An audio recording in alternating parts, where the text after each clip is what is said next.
Hey, welcome everybody. This is the Navajo County Service Station. My name is Bryan Layton. I serve as the County Manager for Navajo County, and joining me today is Adam Garrard. Adam, you fill a couple roles for us. Primarily, it's the Workforce Director for Navajo County. And that's not just for Navajo County, right? That's for Gila County, Navajo County, and Apache counties, right? That's correct. Cool. And outside of that too, you're also I am on the board of directors for the Arizona Veteran Hall of Fame. That's right. I actually also serve on the Navajo County Fair Board. Yeah, I do quite a bit. And I'm the American Legion District Veteran Service Officer. Awesome. You're keeping busy. Yes. Very cool. Well, Adam, thanks for joining us. This month, in coordination with counties all across America, we are lighting up the county green to acknowledge veterans, the role of veterans, and then trying to draw, I think, awareness and attention to veterans returning to civilian life, especially. And you know all about that. Yes, sir. As a retired Air Force, I went through the system when I retired, and just almost to the point where I had a good 40,000 foot view of what was going on in Navajo County in particular. Awesome. Okay, so let's learn a little bit. So, Adam, where are you from? I was born in Walla Walla, Washington. My dad he got out of service after Vietnam, but he was raised in Walla Walla, Washington. That was his turf. My mother was actually born and raised in Milton Freewater, Oregon, which they're the border of Oregon and Washington. And so to meet in the middle, they ended up living in Hermiston, Oregon. And that's where I was raised most of my life, is in Hermiston, Oregon, Umatilla County, Fantastic. Which is northeastern Oregon. Okay. So your father was in the service. Other family members in the service? Absolutely. I got my great uncle Spoke. He served Vietnam Marine Corps. My younger brother is just retired as a chief mass sergeant, one of the highest ranking in Air Force. Finished his stint, and then I've got. I got members everywhere. That Air Force seemed to be our main one we focused on. So awesome. I just did what my dad did. Okay, I was going to ask what kind of led you into the military? What drew you to the military? Well, in high school, I was always really good at my grades. I did a lot of sports, high school rodeo, did a lot of those things. But my older sister wanted to go to eventually OSU, and my other brother wanted to finish his music degree in Eastern Oregon College. So my parents did a second mortgage, did everything because educating their kids was so important to them that when it came time for me to graduate high school, I knew that they just couldn't do it. And there wasn't a lot of resources for me to go to college. And so the recruiter did an excellent job of selling me hey, we'll pay your school while you're in. So I joined. It was an opportunity to educate myself at no cost to my family. Okay. And what were you wanting to do in the military? And then what did you end up getting into? Supposed to be a satellite repair technician, ended up being a jet engine mechanic on F-16s and F-15 fighters. So definitely a different route.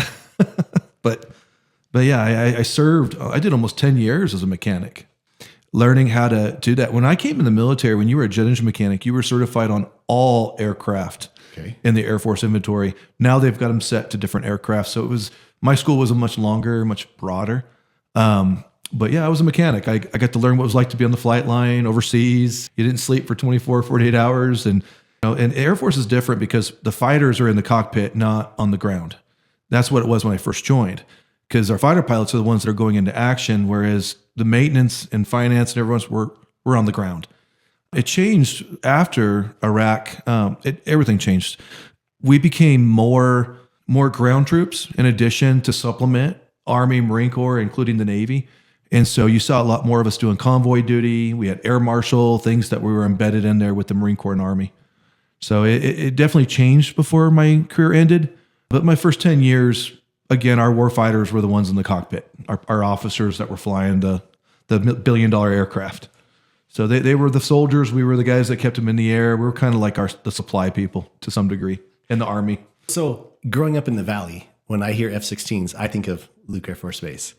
11 years there. Oh, okay. So you did have time. Yes, 11 years at Luke Air Force Base. Yes, sir. Oh, I remember going on a tour there when I was younger and seeing the F-16s up close and just magnificent birds.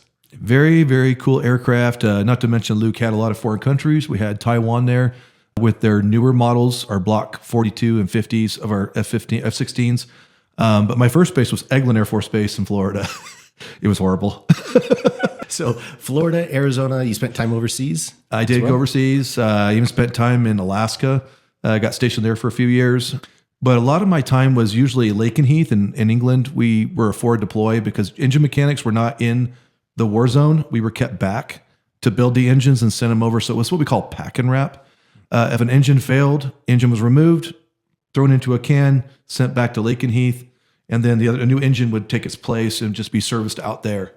It's a very complex system on the jet engine side because it's heavily monitored. Fantastic. So looking back on your time in the Air Force, what would you say are kind of your formative years, those years that really kind of helped shape you as a person? Is there a time frame or a deployment or experience that really developed you as a person, as a man? I would have to say at Luke Air Force Base. It's a training wing, but we have to be very careful with our resources on that base because as a training wing, you're not the same as an operational wing. Operationals always have that leg up. But I remember having a Chief Pancook was one of the guys that just liked me, said you have potential, and worked with me and had me I did give briefings in front of the squadron, briefings in front of the flight. Anytime there was something going on, he wanted me to take the lead. It was actually, believe it or not, as funny as the Booster Club, our little nonprofit that's within the squadron that's for morale. And that's where I found my niche. I came in there, I had an idea, and they let me run with ideas because what could it hurt? It's not mission critical. So I did some crazy stuff, but we were highly successful. People were happy in the military and were happy being there. And then at the time I met my wife, who ended up becoming the key spouse for our squadron, one of the biggest maintenance squadrons in the world. And, me and her were working it from two different ways. And it was neat. I got to work for the squadron, got to work for the commander, and then I went to work for the maintenance group commander as the wing FOD NCO, which is with that many F-16s, they're in a large vacuum. So when they're going across the flight line, if something's left on the flight line, it will destroy the engine. Yeah. So the foreign object debris manager for the whole wing was my job before I left. Pretty big deal. Big investigations, got to do a lot of cool stuff. And, it shaped me who I was. I had a vice wing commander who I reported to, Colonel Webb, that made me give briefings, that made me do things that I didn't want to do. And eventually I said, you need to be an instructor. So they sent me to the schoolhouse. That's when I left Luke. So what you shared just now makes a ton of sense of knowing you, how in the capacity that I know you now. You talked about that booster club. And what I see from you is you have such a genuine concern and genuine enthusiasm for helping folks. Veterans or no veterans, right? I see that all the time from you. So it's interesting hearing that from your background. And the level of organization and professionalism certainly seems to have been grown within you. And we can see that now. Yeah. The other night, the county had a kickoff to Operation Greenlight at the historic county courthouse there in Holbrook. It was a really neat event. And you had the opportunity to share a little bit about your service and then that transition to civilian life. Would you mind sharing a little bit about that for the folks that missed that? I would love to, because it really was a changing point for Navajo County. When I retired, I had a job offer en route, or I got my job offer like everybody does where they retire. I retired at Offutt Air Force Base, Nebraska. And me and my wife were looking for work. My wife was a nurse. So she found a job, of course, right away. And I was like, hey, I have this other job too. So we found good paying jobs so that I could transition into civilian life. About halfway out, that job was rescinded. It didn't happen. And so when we were living in Pine Top over on the rim in a cabin that we rented. And this phenomenal man let us have the cabin for next to nothing while we transitioned. And because what we have is transitional leave, and you can save it up. But I'd been gone out of the country for so long that I had like almost 5, 6, 7 months worth of vacation that I never used. So you get paid for it until it expires. And I actually technically retired August 1st. We arrived here in March of 17. So all that time I was still being paid full paycheck, full benefits, full everything. And so anyways, we transitioned, and it was tough. It put my in-laws in a precarious situation because we really want to be closer to them. Because even my poor wife, she got this job. I should be genuinely like, way to go. And I'm disappointed with my behavior. It was self-destructive. Like, no one wants me here. I need to leave here. There's no support. I reached out to the Veterans Workforce Specialist. And of course, he was nowhere to be found. He was spending most of his time in Gila County and not in location. So I couldn't get any help from him. So it was a desperate time for me, for someone that when I retired, I was working for 4-star generals. And getting here to be, oh, you're nobody. I did interviews with the Arizona Fish and Game. I just, even with the federal level, did all these interviews and, oh, no, you're just not what we're looking for. And it just didn't fit. And I found the people that were getting the jobs were the ones that knew someone here and were from here. And so it's hard to transplant to this place at that time because there was nobody to advocate, especially for our veterans. The advocacy was not there. There was no one there over my shoulder saying, let me give you a hand. Eventually, I got lucky and found a part-time job at AutoZone as a part-timer making minimum wage. And it was hard. That had to have been deflating. Oh, it was horrible. I mean, AutoZone's amazing because they really took me in and let me do what they treated me with respect. I did enjoy the job. I enjoyed helping people, changing batteries. I like serving people. That's what reminded me. I love serving people and helping them out. And so I did that. I just remember I was stocking shelves and I was thinking to myself, all the work I did to educate myself, all the experience I have with some of the most expensive aircraft in the world, and I'm stocking shelves at AutoZone. And it just really hit me hard. And so, it was pivotal people like Buck Biddle with the White Mountain Submarine vets that said, I'm busy dying. What are you busy doing? When I try to cry about my problem. And he was dying of cancer. And I kept replaying what he said all that night and the next morning. And so I noticed that veterans were paying for resumes, paying hundreds of dollars for professional resumes. I'm like, that's not right. And so I went to Pine Top Library. They said, come on in, you can do seminars, teach whatever you want. Show Library, which it was a different location at the time, but they let me come in there, and I was doing this for free. Everybody loved it. And then the workforce specialist position became open. I applied for it, and I'll never forget the interview. The questions were like 3 questions, like very basic interview questions. Said, "Can you please take this job? What would we have to do to get you to take this job?" And I'm like, "Okay, I'll take the job." They were ready for you. They were ready. Okay. And so, the amount of people that it kicked off, it was really rough at first because I was still dealing with transition. A very close friend of mine, he made Chief Master Sergeant. He was about to retire and he wanted to go on one more deployment. He didn't make it back alive. And he was almost retired, had almost end of his career, and he got blown up in a convoy. And I took it hard, but it was the veterans that worked in DES that huddled around me and helped me through it. I just remember crying underneath my desk. I mean, that's how hard it hit me. It was Christmas time too, of all times. And so dealing with his loss, I lost a lot of friends while I was out and I felt helpless. So, there was a lot of transition in that time. And my old boss, Rochelle Shanta, she was the one that just totally got it and helped me. And she's the reason I'm here today is because she helped me through it. It was surprising that when I first started my first year, I saw all the things that were broken. And remember what I was told, I'm busy dying. What are you busy doing? Instead of crying about it, let's fix it. So I created the Veterans, Northeastern Arizona Veteran Service Officer Roundtable, VSO Roundtable. And it was in support with Kirsten Sinema. Later on, it was Senator Kelly. His team came to support it. Tom O'Halloran was a huge support for that. Eli Crane took over later. But we were doing some stuff. It was surprising the first meeting that no one had talked to themselves, or to each other. It's like, talk to each other. The VA was there. We had NPC there. All these players were coming together, talking. It got to the point where we were finally moving step by step together. And there was a time where we thought we needed to have our own veteran center. And then we realized we were better to what we were doing. We didn't need to have a building. We didn't need to have all this because we needed to share resources and work together. And so that's what led to my induction in 2020 into the Hall of Fame was that work. It was Kirsten Sinema. I still have her letter on my desk that reminds me of what she saw in me. And she put me on her veteran committee. I served on that under her and enjoyed every minute of it. Someone that came in genuine, a leader. She taught me a little bit about leadership too, because she would come to the meetings herself and catch us off guard.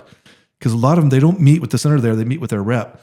But Kelly Mills would bring her in there and we're just like, whoa, hi.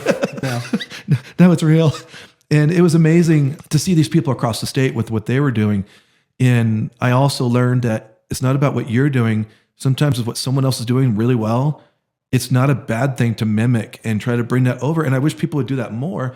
And you have to put that ego aside. And I did that a lot in the military too. I always like to look at other wings. When I came across something, I would take it back and promote it. And so, yeah, that's what WIA is taking other people's wins and saying, how do I mold that over here? So my story really when I retired, I almost committed suicide. I was in the steps of suicide because I had given up. And luckily it's amazing. A single job opportunity shaped who I would become. And I got into workforce, found out that I was good at it.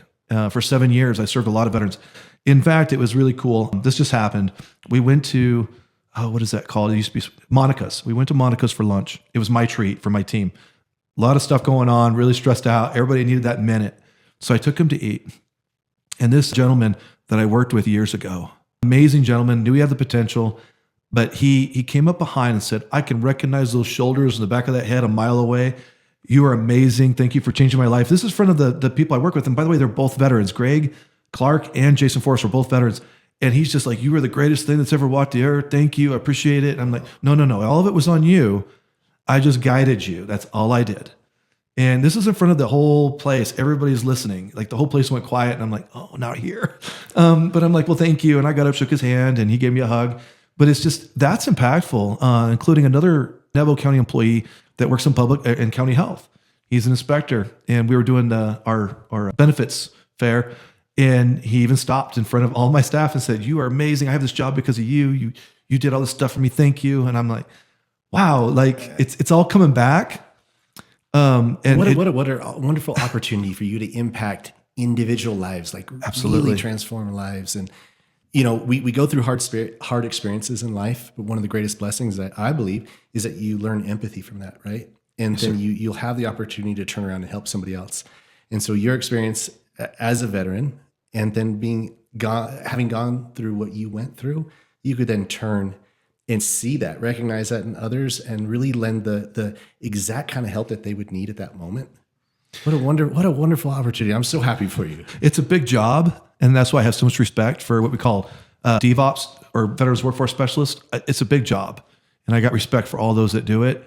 You're taking on a lot. You're taking on everybody's problems. But again, regurgitating them and helping them strengthen. You're there to guide and mentor them to get them back on their feet to be successful. And now as the director, one thing I noticed when I was at the lower level, we just didn't do enough at the workforce level, the workforce board level. We weren't doing, even though veterans are the priority of service, we weren't doing enough. And that's why I'm very excited. Our amazing grant writer, Ken, he's amazing. Wonderful. He's the best. But he's familiar with Veterans Donation Fund, VDF. It's through Arizona Department of Veteran Services here locally in the state.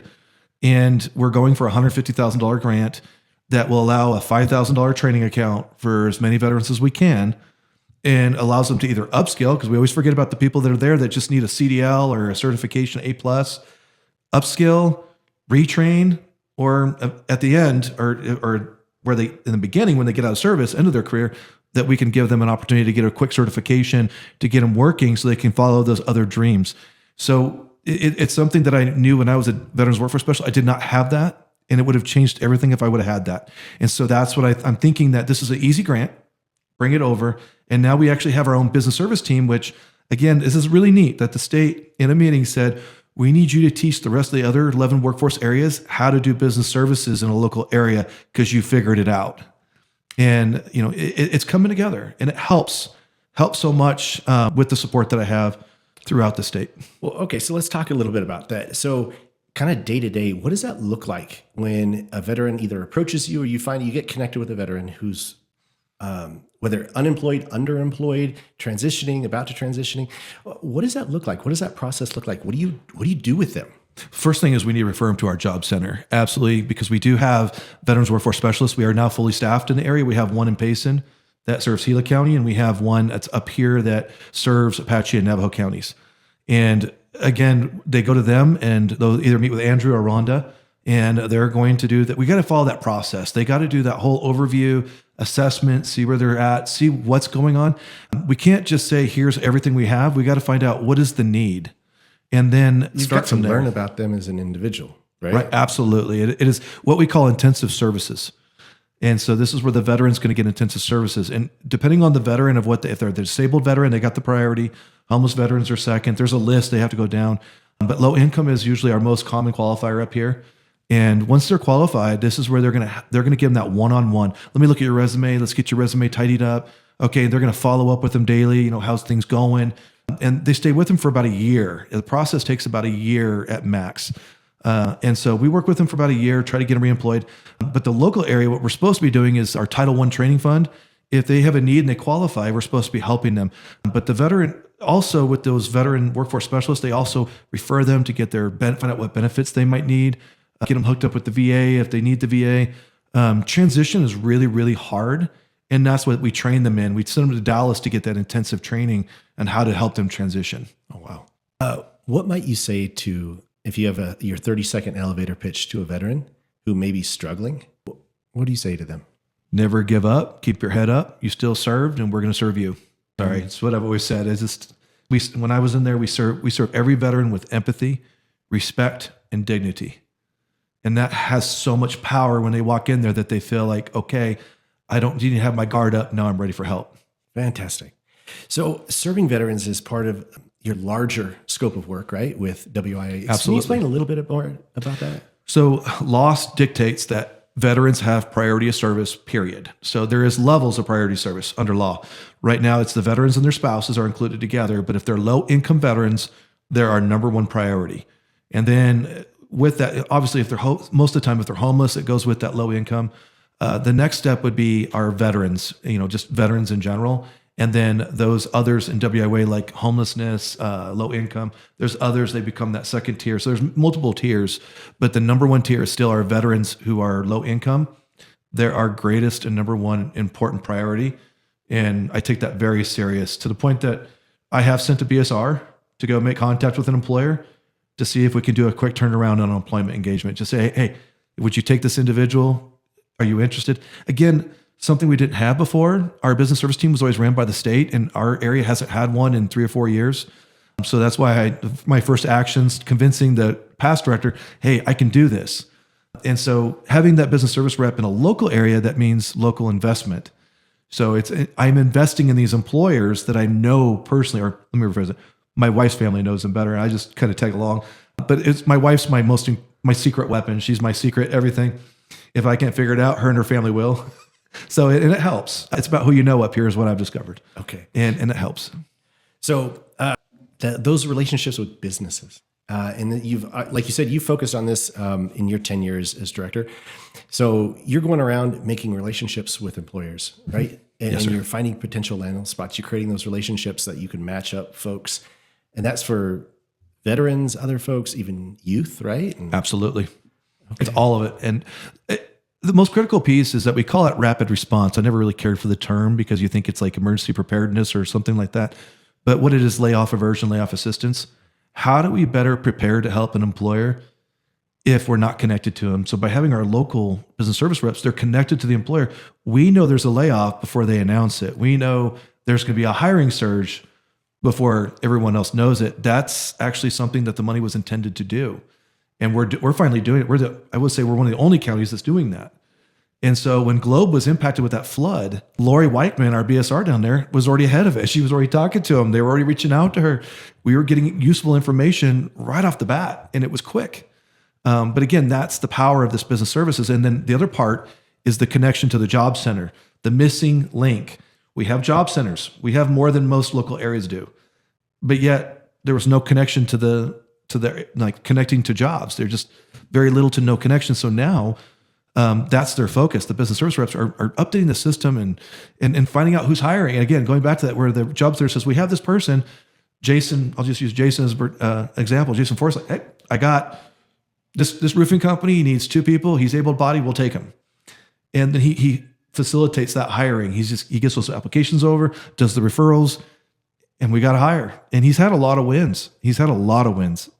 So if a business owner, local business owner wants to be more connected with you guys, what do they do? Who do they talk to? That would be Jason Forrest. Jason Forrest. Okay. And so at the description of the podcast here, we'll put contact information for them as well.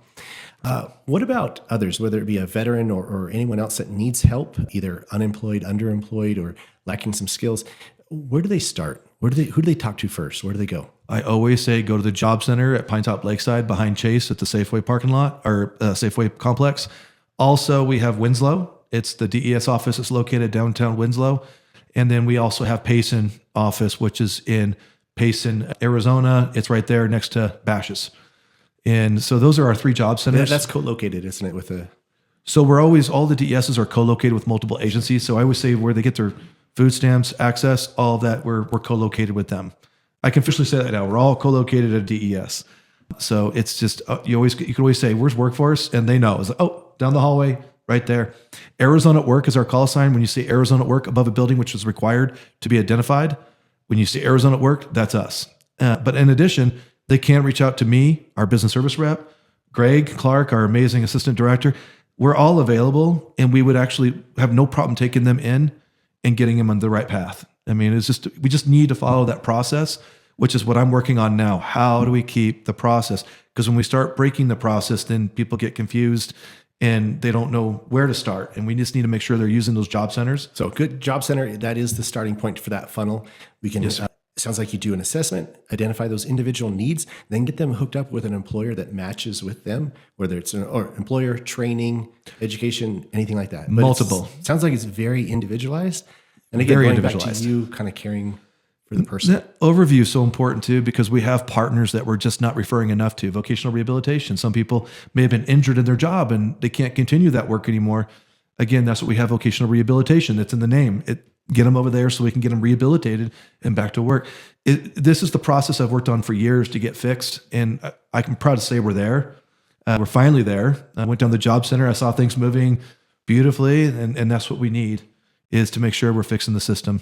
Because not just veterans, but anyone, we want to make sure that we're helping them. Bad days happen, mistakes happen, and we got to live a life of forgiveness and grace. It's what I'm working on right now in my own interfaith, is that it's good to have that, but you got to learn to control it. And you can't give everything away. You just really got to find what's the best path for them. And that's what I'm training right now everyone to do, is as a whole, as this ecosystem, the workforce ecosystem. Adam, thank you for your leadership. Thank you for caring. That's probably the biggest thing. As I've been listening to you talk here, thank you for caring. And it's obvious that others have cared for you. I just got to give it back. And I want to say my team, I couldn't be prouder of our workforce team. I would do anything for them. The hours they put in, they never complain. I've called meetings where we had to meet together to fix a problem. They're always there. We had a meeting this morning and everybody showed up and they're there. And I'm not saying they just, okay, I'm here. It was, they came with ideas. They're coming with stuff. And that's what I promote, is that my office is kind of like this office of ideas. And like I tell them, it's not my office, it's our office. And like that room is theirs. If they kick me out, they've kicked me out and said, no, we need that room. Okay, no problem, I'm out. Because that's how we are as a team. I can go work from any cubicle. It doesn't matter. I can take my laptop, plug in, I can do my job. But it's just them knowing that I'm willing to give that up. And, I want to give kudos to Navajo County, because that's who they love working for, is Navajo County. I am blessed to have Navajo County as my employer, because it's actually not an employer, it's my family. I walk into the office and I'm always treated with like, how's it going? How are you? And that's not something I'm used to with DES. That's not something I'm used to in the military. The military, we were a family, but we were a distant family. But I feel connected to Navajo County, and how we promote workforce through Navajo County and the respect my team is given, it's incredible. And it helps when I have this team, and I have one who lives in Gila County and loves working for Navajo County. That says a lot. I mean, she's like, I love Navajo County. That's good to hear. And she loves coming up here any reason she can. So that's always a good thing. So Navajo County is always supported workforce, and I hope we continue down the road, because I feel like our board of supervisors are amazing. They're always so supportive of me when I get so nervous when I get in front of them, but then 5 minutes in, I'm like, I'm okay. Like they're agreeing with me. They're happy with me. But the working for Navajo County is amazing, period. So I commend you and your team for bringing it around, because this is amazing. And that they say you run a good environment, you attract the best. And that's what I feel like I've done with WI Way through Navajo County, is I've attracted the best. Oh, I do have the best of the best. That's great to hear. Adam, thank you for sharing that. Thank you for your leadership. Thank you. Again, I already said it, but thank you for caring for the folks here in Navajo County and Gila counties and Apache County. As a county, I think we're very blessed to be able to play a small role to light up green here in November and acknowledge veterans. And again, we'll have some links in the description, but start with job centers. If you need help, start with the job centers. There's some great folks here to help you out. Absolutely. Well, thank you. Thank you for joining us for the Navajo County Service Station, and we'll see you next time.